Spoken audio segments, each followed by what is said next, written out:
How to enter safe mode on an LG phone. If you need to put your LG phone in safe mode for troubleshooting, it is a simple and straightforward process.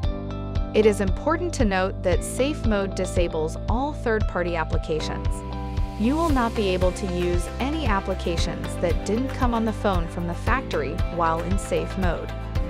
We'll go over two options for entering safe mode, with phone access and without phone access. With phone access, if you can access the phone, go to the home screen. Press and hold the power button for 2 to 3 seconds until the power options pop up on the screen. Then press and hold power off for 1 to 2 seconds until the Restart in Safe Mode pop-up shows on the bottom of the screen. Now tap Turn on Safe Mode. Wait 1 to 2 minutes while the phone reboots to Safe Mode. Confirm the screen says Safe Mode at the bottom.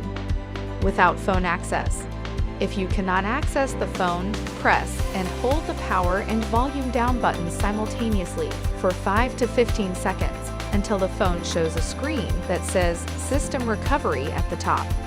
Use the volume keys to highlight Safe Mode. Press the power key to select Safe Mode. Wait for the phone to reboot and verify it says Safe Mode at the bottom of the screen. For further assistance, you can easily find our contact information on the LG.com website. Go to the support menu to ask us more questions.